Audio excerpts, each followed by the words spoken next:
Donc, bonsoir Julien Dournion. Merci de nous accueillir chez toi, dans un endroit qui n'est pas en travaux. Tu n'as pas aménagé tout récemment, mais il y a des petites taches sur les fauteuils, il y a des miroirs un peu vintage, non? Ouais, Qu'est-ce que je, tu peux je- dire? je vais le prendre bien. Là, peut-être, c'est ça, c'est un peu. Ça, c'est d'origine en réalité. Et puis peut-être parce que la vie n'est pas lisse. Hein. Dans la vie, il y a des taches, il y a des plis. Et donc, c'est à l'image de la vie. D'accord, c'est une réponse qui se tient. Très bien. Alors, pour continuer, en 2 mots, est-ce que tu peux nous dire donc qui tu es et qu'est-ce que tu fais dans la vie? À l'origine, je suis professeur de sciences économiques et sociales en lycée public.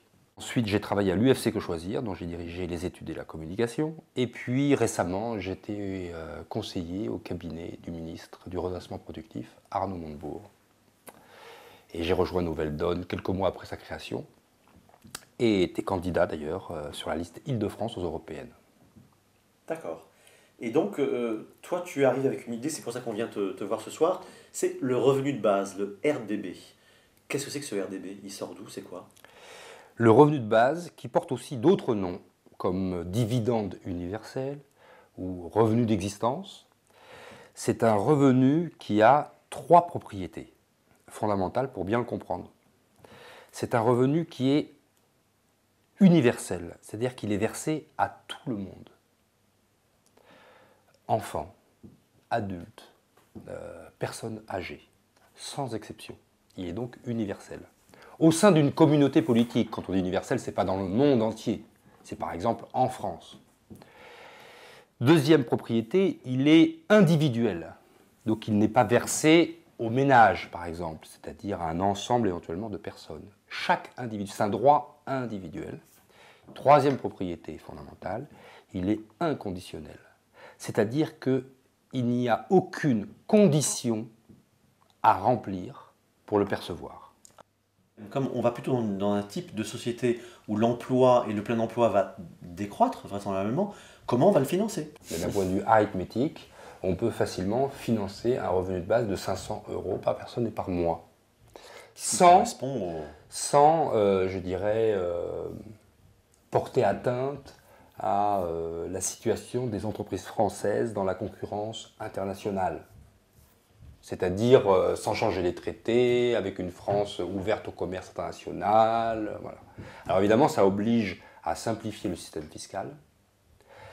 Un certain nombre d'allocations seront supprimées parce qu'elles font doublon avec le revenu de base. Si les enfants touchent le revenu de base, évidemment, les allocations familiales n'ont plus de raison d'être. Le RSA n'a plus de raison d'être. La prime pour l'emploi qui vient d'être fusionnée avec le RSA n'a plus de raison d'être, etc. Donc c'est à la fois le produit de la simplification fiscale, et donc on supprime un certain nombre d'aides faisant doublon avec le RSA, et c'est en même temps une réforme fiscale à faire, qu'on peut soit orienter vers des cotisations sociales, donc c'est une réforme autour de la CSG, une CSG progressive, soit à la méthode Piketty, plutôt autour de la fiscalité, c'est-à-dire de l'IRPP, l'impôt sur le revenu.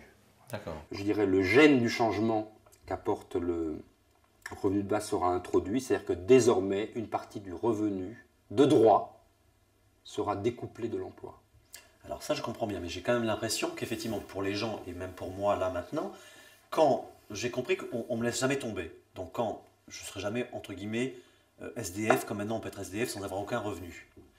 J'aurai toujours ce revenu de base. Par contre, quand j'ai un travail, admettons en CDI, ou même un CDD, 2 mois, 3 mois plein, le revenu de base, comme tu dis, comme il ne vient pas s'additionner au salaire... Il vient s'additionner. Ah, il continue à Il venir est s'additionner. inconditionnel. D'accord. Il est inconditionnel. C'est-à-dire que je n'ai aucune condition à remplir. Et je précise au passage que du coup, ça libère l'État de sa tâche de surveillance des individus. Sur le RSA aujourd'hui, les individus doivent transmettre chaque trimestre l'état de leur situation. Est-ce qu'ils ont travaillé 4 heures, 6 heures, 12 heures? C'est compliqué. Les individus, c'est hyper compliqué. Ça mobilise un nombre de fonctionnaires incroyable. Les individus sont en quelque sorte pris dans une espèce de tenaille, parce que s'ils déclarent leurs heures, ils perdent une partie de leur RSA. Donc c'est comme s'ils travaillaient presque pour rien. Donc ils sont plutôt tentés de tricher. On met les individus en situation de tricher, l'État de mobiliser des fonctionnaires pour surveiller leurs citoyens. Ces aides conditionnelles sont pas efficaces. Elles sont stigmatisantes, et c'est ce qu'on appelle les trappes à pauvreté, c'est-à-dire qu'une fois que les gens sont dedans, pour en sortir, c'est compliqué. Le revenu de base il est inconditionnel. Donc c'est fini les arbitrages. Est-ce que je déclare pas? Est-ce que je... On simplifie, c'est du positif, on est inclusif, on inclut les gens. Exactement. Et si on me dit, ben oui, mais alors il y a des gens qui vont vouloir rien faire, ben, je leur dis, essayez de vivre avec 600 € par mois. Voilà. Et de toute façon, même si le revenu de base n'existe pas, ces aides, ils arrivent un peu à les avoir, il y a le RSA, de toute façon on le fait. C'est ça. Voilà. Alors plutôt que de le faire en simplifié, plutôt le faire en inconditionnel et plutôt de le faire en côté positif, inclusif, plutôt que de dire vous êtes des assistés, vous êtes des losers, vous n'avez pas réussi votre vie, on vous donne une sorte de charité comme ça parce qu'on est quand même sympa, on ne veut pas que vous creviez dans la rue. Non, le revenu de base justement ça renverse toute cette espèce de système négatif et ça ramène l'individu dans la société. Alors justement on y vient, ça vient d'où cette idée de revenu de base? Oh là, c'est très ancien. C'est ancien, c'est nouveau? Il y a eu c'est 15e siècle, voilà. Mais enfin, la proposition, je dirais, la plus aboutie que l'on connaisse, c'est celle de Thomas Paine, qui est un philosophe du XVIIIe siècle. D'accord. Et qui franco-américain, qui a beaucoup contribué d'ailleurs à la rédaction de la Constitution américaine, et qui, dans un petit opuscule qui s'appelle Justice agraire, un petit opuscule de 20 pages, tient le raisonnement suivant.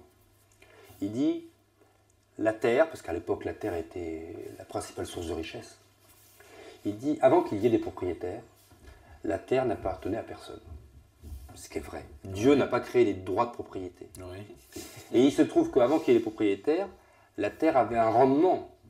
Il appelle ça le rendement de base. Cette production, même sans travail finalement, quelque part. Bah, il dit, la terre appartient, la terre a un rendement. 2, la terre appartient à tout le monde au départ. Et 3, nous sommes égaux.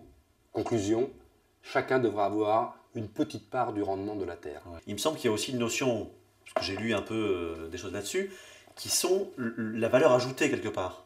Aujourd'hui, bon, c'est plus la terre qui est principale productrice de richesse, en volume.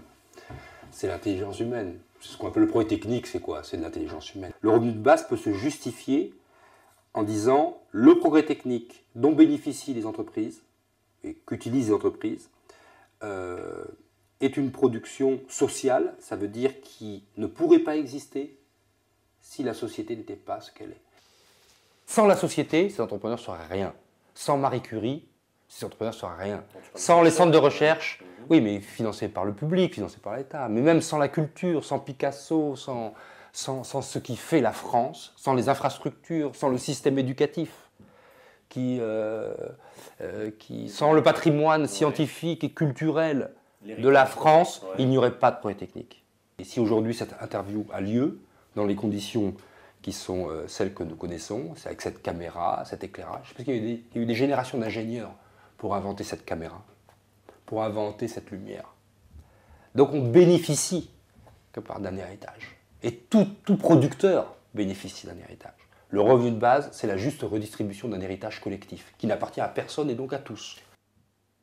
Une entreprise qui crée 100 de valeur ajoutée, en fait, il y a à peu près 15%. Qui vient de l'héritage, quoi. Oui, exactement. Du contexte. Exactement. D'accord. Tu vois, je sais pas si c'est parce qu'il fait chaud comme je me suis un peu retroussé les manches. Bon, je suis peut-être pas un si grand fainéant que ça, et on va partir alors pour expliquer ce revenu de base et essayer de le défendre. Ah, le revenu de base, c'est la condition de l'intermittence.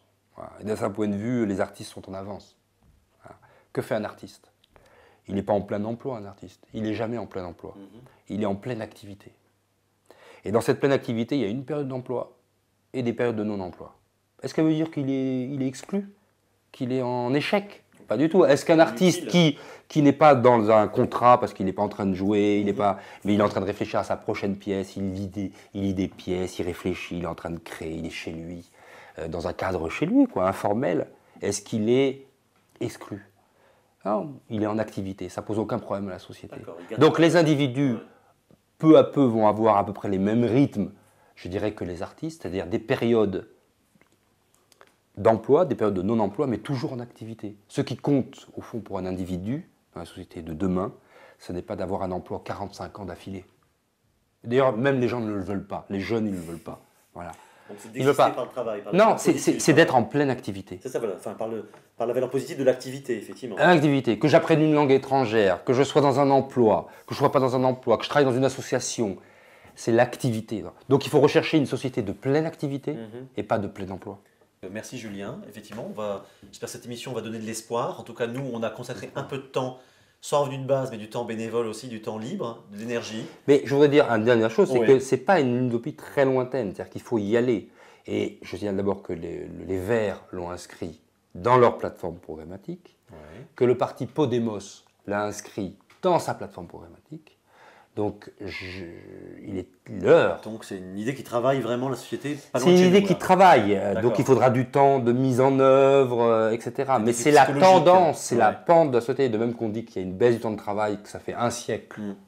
que ça dure, cette baisse du temps de travail, et que ça va continuer, qu'il faut baisser le temps de travail, il faut qu'on imagine une nouvelle distribution des revenus qui correspond aux enjeux du XXIe siècle. D'accord. Ben, merci Julien, c'est une belle note d'espoir. Merci.